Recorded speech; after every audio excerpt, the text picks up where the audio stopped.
Just a little reflection on the readings before I start.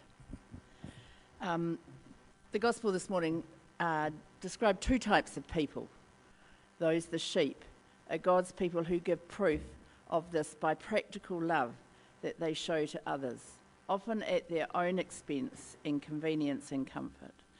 Because they are unselfish, they may not be aware of all the good that they do or the appreciation that others have of their kindness. But Jesus notices. He has identified himself with the needy, that he sees that kindness done to the needy and the vulnerable as being done to himself. By contrast, the goats are those who think only of themselves, their lack of interest in the suffering of others, and that they therefore show their lack of love for Jesus. They know nothing of his character and have never learnt to deny themselves for his sake, and there is no place for them in God's kingdom. And there are certain things that these verses teach us about the help we must give. It must be in the simple things, the things that Jesus picks out, giving the hungry man a meal, a thirsty man a drink, welcoming a stranger, cheering the sick, visiting the prisoner. These are things that anyone can do. It's not a question of giving away thousands of dollars or becoming recognised for your good deeds. It's a case of giving simple help to the people we meet every day. This help is uncalculating. Those who did help did not think that they were helping Christ. They helped because it was a natural, instinctive, uncalculating reaction of their loving heart. On the other hand, those who failed to help did not help because they thought these people were the common man and not worth helping. If they had known it was God they were helping, they would gladly have helped. Such help is not generous. It's done to boost their own self-esteem and selfishness. And those who work at the mission are like the sheep. None of them do the work for their own selfish purposes. They do it because they genuinely want to help the most vulnerable people in our city. And in doing so, they will know the joy in helping Christ himself. The employees are serving using the gifts they have been given and with the strength that God supplies. Helping vulnerable people in the community may require us to move outside our comfort zone and our comfortable circle of friends. It's limiting to only associate with people who can give us something in return. It's easy to restrict our friends to a few comfortable, easy to relate to people, instead of reaching out to others outside our circle of friends. And Jesus teaches us that self-centered living is limiting, and we should engage in others-centered living. And there is something rewarding to give when there is no expectation of being repaid. And as Jesus said in Acts 20 verse 35, it is more blessed to give than to receive. This kind of living and working will cost us something, yet the reward and the repayment will come at the end of life, at the time of the welcome into God's eternal kingdom. In his life, Jesus developed a strong relationship with his disciples through teaching, mentoring, healing the sick, and tending to the physical and emotional needs of hurting people. He showed himself as the model that we should follow. He showed sympathy, empathy. He ministered to their needs. He won their confidence and improved their lives. He gave them hope. He helped people navigate through the maze of life.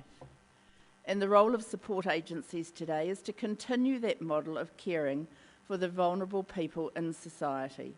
And this has been happening in the city of Christchurch for close to 100 years. The City Mission has been in operation for 95 years. The need today is as great as it was in those earlier years.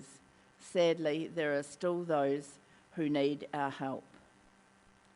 In our work at the mission, we are guided by the words in Matthew 25, verse 40. Even as you did it to one of the least of these who are members of my family, you did it for me. My role at the mission came about like all other roles that I've done. It came through a tap on the shoulders. It's not a role that I would have applied for or even thought that I might be able to do. But someone saw that my skills could be put to good cause, and I'm working to prove to them that their faith in me is not unfounded. I'm enjoying the role. The staff have welcomed me. It's a tough role, but it's fun.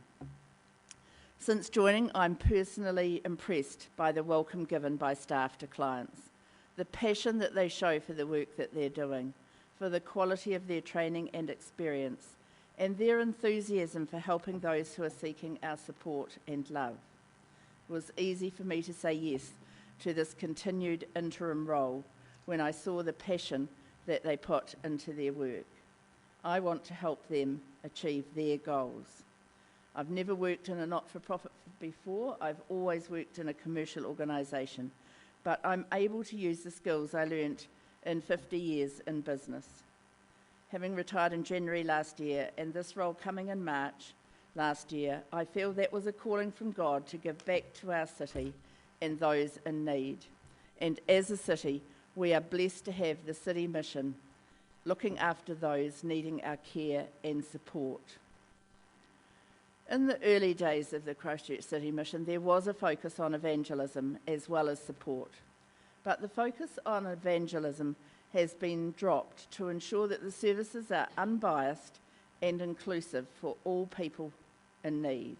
And this change actually reflects Jesus in practice, which was to unconditionally work and cure people who were not necessarily part of the mainstream Jewish population. For instance, at the time, the daughter of the Canaanite woman was healed in Matthew chapter 15. The focus today, as in Jesus' time, is on human rights and dignity, equality, compassion, service, without regard to religious affiliation or spiritual preference.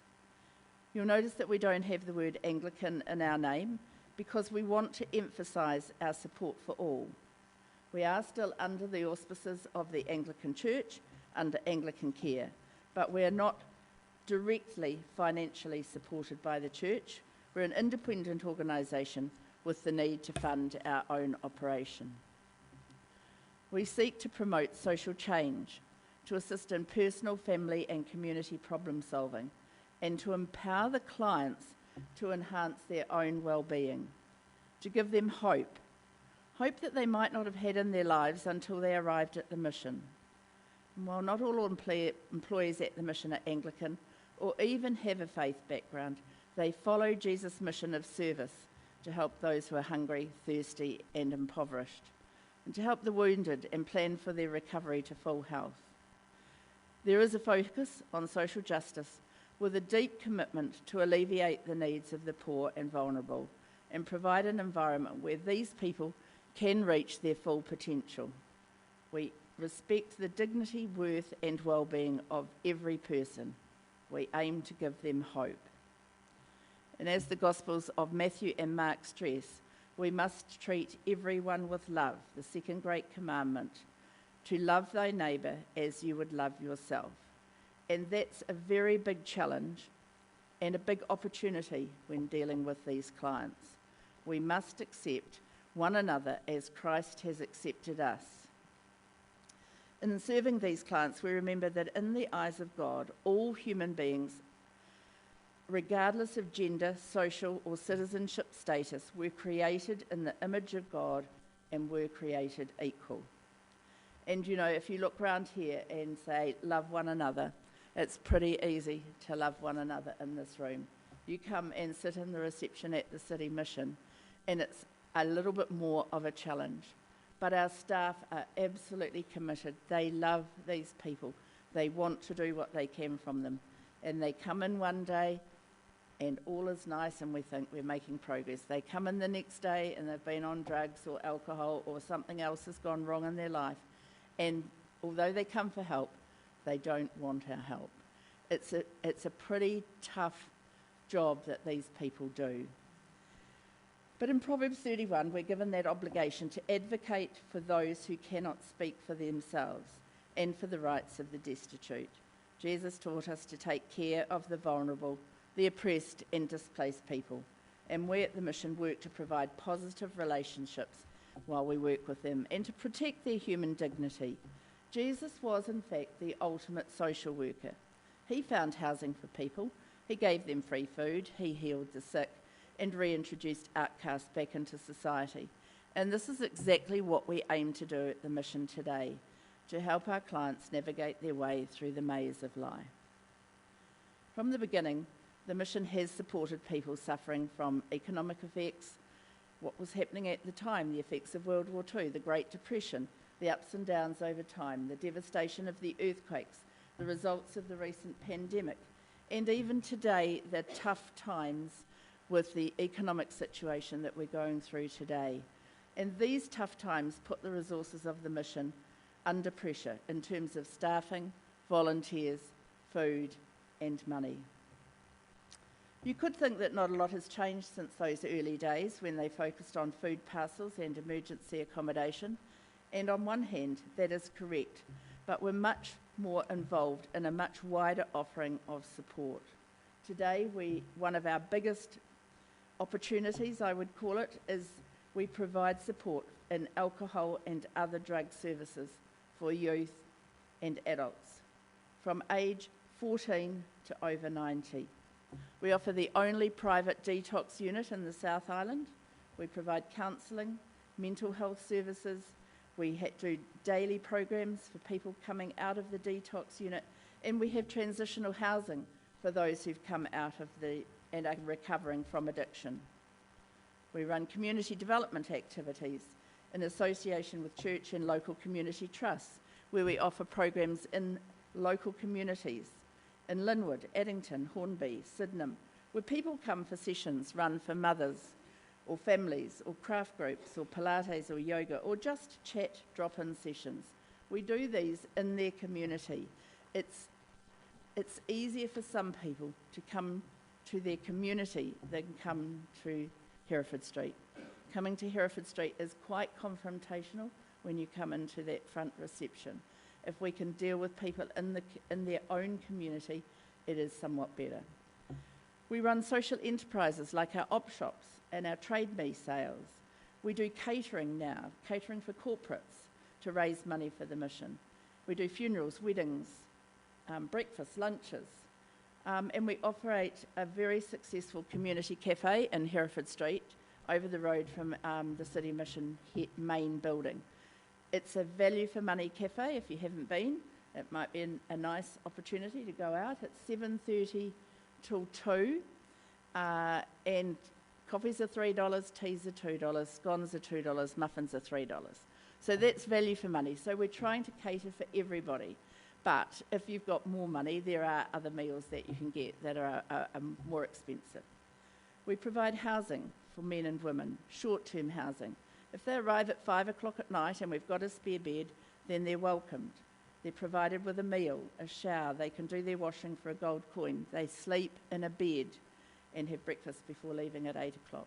They can come back at 9 o'clock for the day programs where they do learning and development, crafts, singing, play games, go on outings, karaoke and other group sessions. We've just started to provide a 90-day transitional housing for up to 14 men and women to give them skills and give them the confidence to actually live with other people. We teach them how to cook, we teach them how to shop. They have to do their own washing, their own housework. They have to look after themselves in their flat. And then at the end of the 90 days, we will try to find them housing in the community. And we have navigators who are with them while they're with us for 90 days. Those navigators go with them when they go back out into the community to hopefully make sure that their progression back into the community and looking after themselves work well. We have 5 social workers, the only on-call social work staff in Christchurch, where a person can see a social worker on the day they present at our reception. And that is really important for some people, to get some support on that day. It will maybe just a meeting, maybe we just make contact with them and say, come back tomorrow and we'll allocate you to a social worker. But we're the only place in Christchurch where you can go and be seen on the day. We've got all of those places that we are looking after people. So a person who comes to the mission can have up to 16 different touch points. They might come to the food bank, or they might come to the op shop, or they might come to the cafe, or the community sites, but our staff can see that the need is much bigger than the need for which they came, and so they will go through our services, and we give them that full wraparound service. We also provide financial mentoring to support people who have financial issues as well. So life at the mission is extremely busy. Our clients are very complex, more complex than you might imagine, and their needs are really great. But as one employee said recently, small miracles happen at the City Mission every day. And if that's over 365 days, then hopefully 365 small miracles are happening. And that makes me feel like we hopefully are making a difference, because on a daily basis it's actually quite hard to see the difference that you're making. And realistically, it's not today or tomorrow, or might be not even be next week or next year. Hopefully, somewhere along the way, these people, with the support that we're giving them, will actually make progress. And it's imperative that every one of us respond to human need by loving service and challenge the unjust structures in society, so that we can pursue peace and reconciliation for all. And just a couple of testimonies from our alcohol and other drug group, which do give us encouragement. I'm white, I'm middle class, I'm educated, I'm a professional woman, not the expectation of who you would attend the mission. There are many of us in society who are in the same situation I was in before finding the mission. I'm one of the lucky ones who was driven to the mission by one of my children who had journeyed down every avenue they could for me, and finally we ended up at the golden door of the mission. And another one, when I was admitted, I'd lost my daughter, my grandchildren, my baby, my sanity. She goes on, my worth, my heart, my mind, my soul, my smiles, my morals. I'd lost myself. Then I went to the mission. The first step was so scary. I had to admit how much substance I was taking, but I was too shy to admit that I was taking 15 bags of synthetics a day. I was immediately welcomed, started my healing. I was scared, angry, shy, withdrawn. I thank my children for making me take the first step to become free from 42 years of addiction. So when you get letters like that, it gives you some hope that what you're doing is making a difference. We're very blessed to have lovely purpose-built buildings, many paid employees. We've got 140 individual employees, 90 full-time equivalents. That's a big operation. We've got many committed volunteers, and we get great support from the community, from local and central government, from corporates. But the cost is immense. In 1929, the costs were about £750. I'd dream for that. Today, it costs us about $11 million to run the City Mission. That means we need to get $29,000 every single day of the year, 365 days. And that's just for operation, not for capital. It's a huge challenge. It would be much greater challenge if we didn't have 200 volunteers who come in every day or every week to help us. They did 21,000 hours last year. That's a saving of around $600,000. That's amazing. The service that we give is growing. We actually would like it to decline. What we're doing is responding to need. We'd like to do ourselves out of a job, but after 95 years, that is realistically not going to happen. We just wish that we weren't as needed as we are, and we just hope and pray that we can continue to meet the demand. So I've just got one or two slides I thought I would show you. That's the building in 276 Hereford Street. Let's see if I can make it. There we are. So there's some impact. We did 17,000 food parcels last year. That's, if you multiply that out, that's probably 3 meals a day for 3 people for 4 days. So that's over 500,000 meals that we've given out last year. Cost $2.9 million, the way we sort of value the food. That's up 17% on the previous year and 23% up on costs.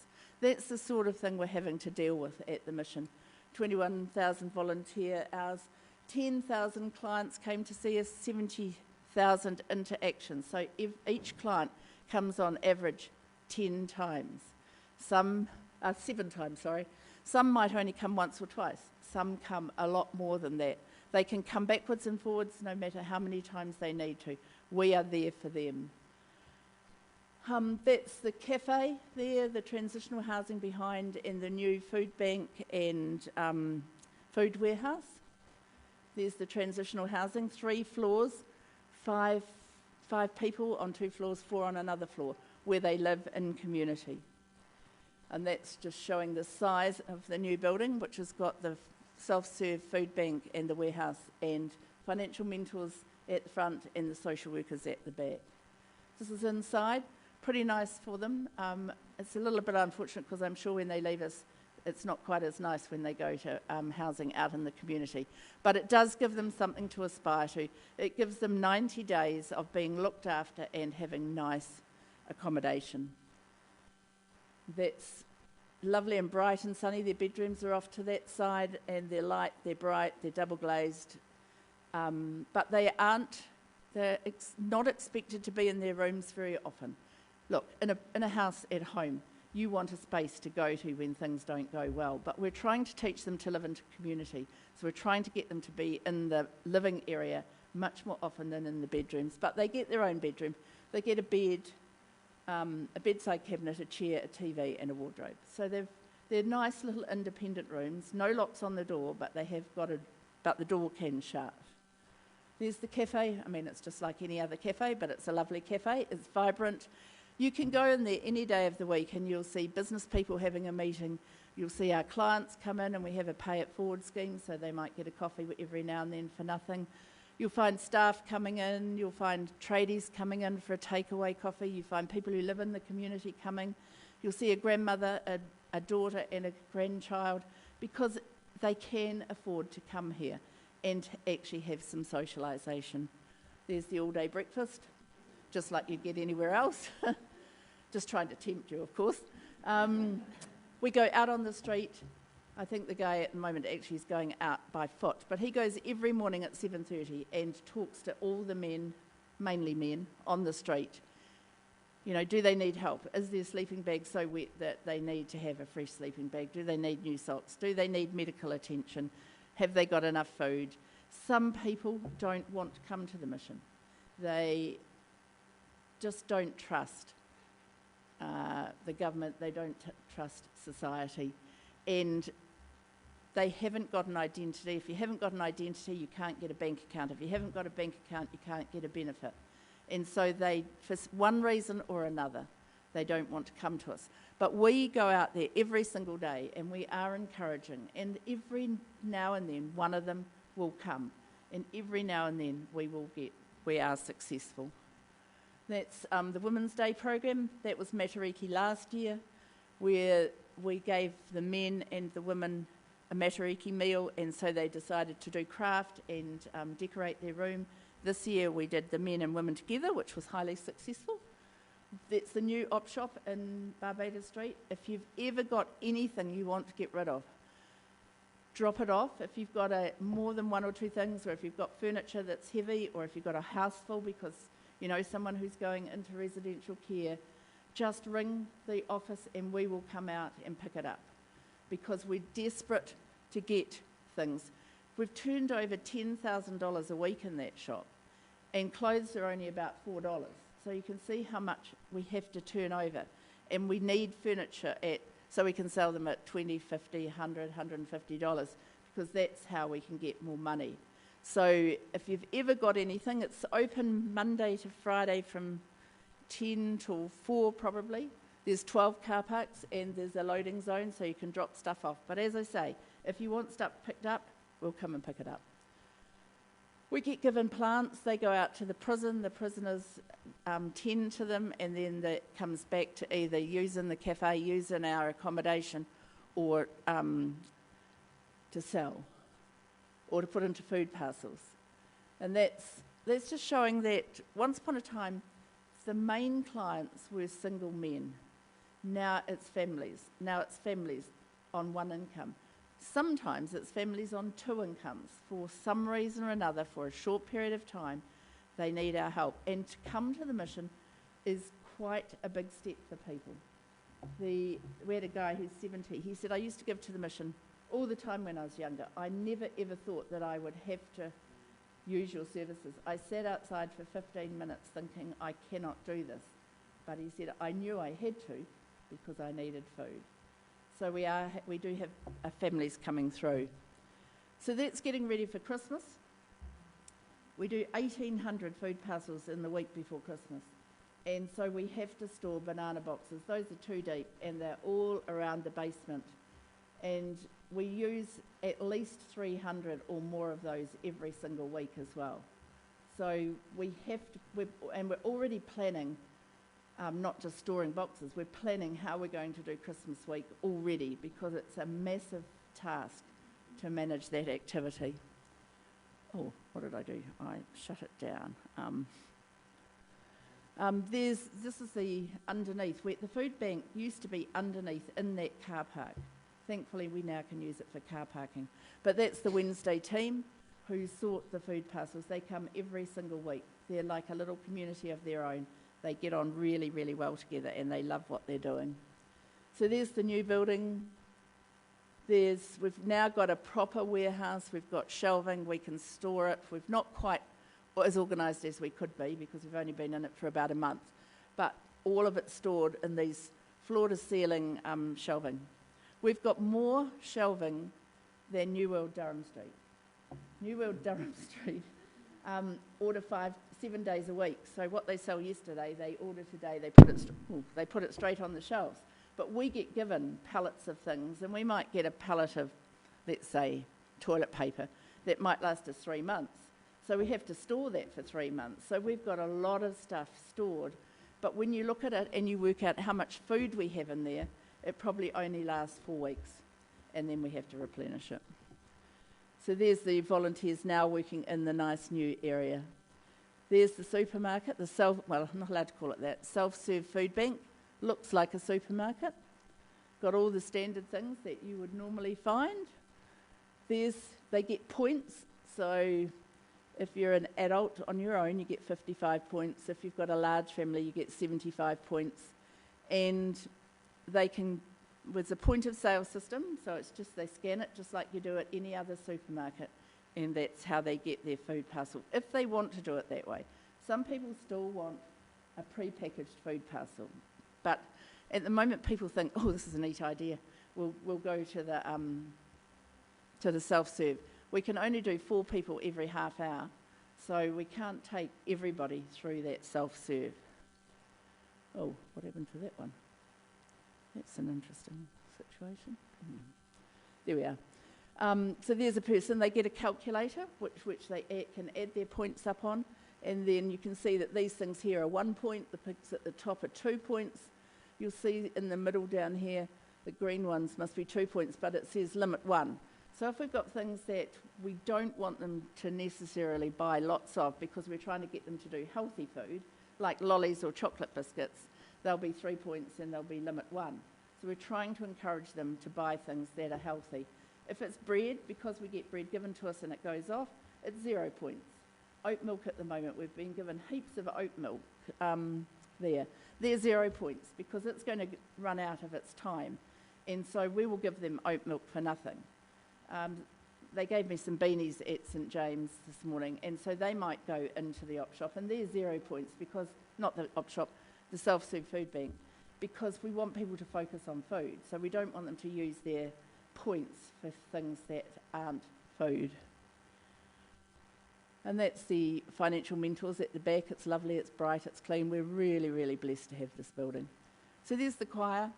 These people like to give back, and so that's a choir made up of staff, volunteers and clients. And they sang at, this here was for the anniversary of the mosque shootings, there was a competition to create a song and sing it, and they won. So they were so excited. And so we gave them morning tea, and then they came and sang to us. So there's some staff there. And they've got their own red t-shirts and they made their own badges. So they really, really feel proud. And maybe it's one of the first times they've ever done something like that.